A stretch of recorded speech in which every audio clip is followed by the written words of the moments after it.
Hey everyone, welcome back to the channel. This is Ninja Knight. Make sure you like the video, make sure you share the video, make sure you subscribe to the channel. Thank you. So McFarlane Toys has posted some fresh images of a Batman that's being done by Todd McFarlane. Now Todd McFarlane posted a video of himself saying that he was creating his own version of Batman to be put into what's called a McFarlane Gold Label collection. So we'll read the blurb and I'll talk about it then afterwards. Fresh off the heels of DC Fandom, check out my video on the DC Fandom. I've also done one on the Snyder Cut and the Batman trailer from that. Some interesting stuff. We're giving you all an epic sneak peek of the 7-inch fully articulated Batman designed by the one and only Todd McFarlane. Coming out 2021 as part of our McFarlane Gold Label collection. The McFarlane Gold Label collection will feature characters from your favourite pop culture and entertainment brands. All figures released in the McFarlane Gold Label collection will be highly limited and showcased in limited edition packaging with a McFarlane Gold Label collection foil label. Now, I don't understand why he's limiting this. This seems like a bit of a strange move. Personally, I think it might be his way of getting his own Spawn out there and variations of Spawn. I think that might be the reason why he's doing this, but I think it's a strange decision. Now, we see it from a comment below. Nicholas Stein asked, is this going to be like a chase variant where it's like one in so many cases, or just a limited amount in general? Thanks, looks awesome by the way. And they replied and said, this will be a limited amount in general. Starting Jan 2021, this Batman will be found at Walmart in limited quantities. Now, for anyone that's seen any of my previous videos on Walmart and the disaster that's happened there with pre-orders, this is a bit of a baffling decision. Now, I don't understand why Todd McFarlane has made such a cool looking Batman and has decided to limit it. It seems like a strange decision, and again, international fans sort of forgotten about. Anyway, we'll talk about the figure because I'll hope to get the figure myself anyway. So we have a nice design from Batman.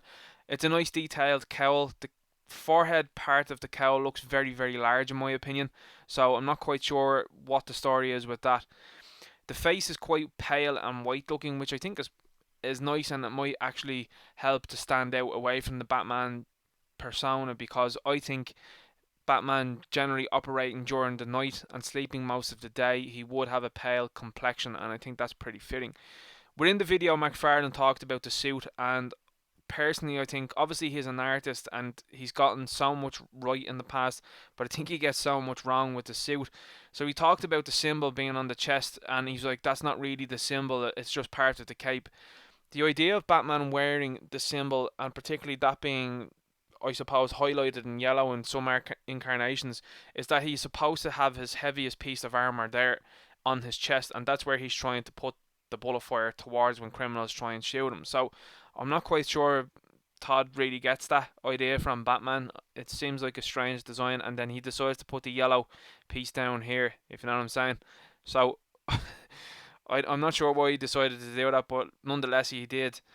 He's focused on the fact then that there's holsters in the back for two swords. So yeah, Batman, his version of Batman's coming with swords. Interesting stuff. I like the design of the cape here, the way it comes up and kind of peaks so that you can move the arms up and have good articulation with it. We have a band around the arm, around the bicep, which looks nice. There's none on the other side.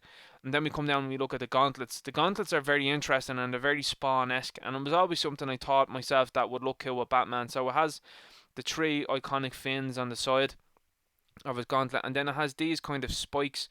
So I would have liked, maybe if he was going to do it, sort of fin like pieces from coming from the glove to kind of have a bit of uniformity, whereas it looks like the fins are there and then he has just spikes jutting out. It's something that I've always found interesting about Batman, that he has, I suppose in Batman vs Superman, that he has kind of knuckle dusters, and I like that sort of design for him.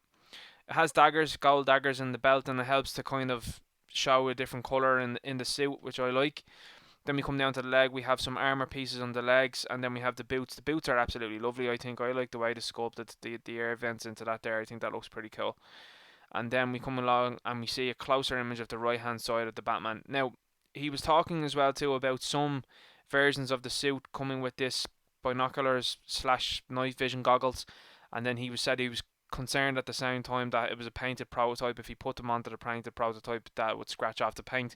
Now, is this an issue that's going to be rectified when it gets into fans' hands? I don't know. We will have to wait and see on that one. The sculpt is very nice. The articulation looks like it's either in the works, or perhaps maybe this is what we're just going to get. I wouldn't really be surprised with McFarlane. I like the imagery of the batarangs in the pouches and the belt. It seems to be wearing two belts as opposed to the traditional one. And then he has what seems to be a holster then on the right hand side. This is an interesting looking figure, and I think if he decided to do his own take on the Justice League, it could sell quite well. Putting it into a limited collection seems like a very, very strange idea, and I'm not sure what he's quite thinking of when he's deciding to do this. Maybe it's his own way of getting this line out, and then he's going to put Spawn figures into it. It seems that way because it's not exclusively DC. He said it's McFarlane Gold Label Collection, so maybe this is his way of saying, right, I can sneak the others in there. Obviously, the drawback is, how are we as fans going to get this if it's limited quantities? That's going to be super annoying. It's going to make people on eBay scalp it. It's going to make people go into Walmart, and I suppose we've seen bad behaviour from people in Walmart in the past when it comes to these toys, you know, standing out over the night or in early in the morning or having friends working in it. So the average fan is going to end up paying triple or double, at least anyway, the price for this figure. So I'm not quite sure the thinking behind it. It seems like a strange idea. It's a Obviously he's trying to see the demand for his own creation probably before he puts into the DC line, but I'm not sure why he just didn't put this into the DC multiverse. Maybe McFarlane heard about the complaints about the Batman figures and how heavy the DC multiverse was of Batman figures, and he decided to do this, but I think this is really him shooting himself in the foot when he could have just released this in the line and seen who liked that. I personally would have picked this up, no problem, but the fact that it's going to have a bit of a headache attached to it, getting this, particularly as an international fan, is, I don't know. I can't invest myself in this figure just yet. So I'll be interested to see what kind of articulation it has. Will it be the same as the Flashpoint Batman with the numerous articulation points throughout the suit, or will it be quite, I suppose, rigid like he's done with the Spawn figure there recently on Kickstarter? Anyway, I'm going to leave it there. It's just a quick video. It's a nice looking Batman. It's a pity it's a limited edition. If he does the rest of the Justice League in this type of style, it might be interesting to see, but I'm not a fan of limited stuff and exclusives because it's just absolutely mind-boggling and wrecks my head. Gonna leave it there. Drop a like on the video. Make sure you share the video. Make sure you subscribe to the channel. Leave a comment below. What do you think about this Batman figure? Is this something that you're going to try and pick up, or do you concur with what I've said in the past? If you don't agree, that's absolutely no problem. Let me know what you think about this release and this standard type of release for this DC, or not DC, sorry, McFarlane Gold Label Collection foil label. Let's see what happens. Anyway, good luck.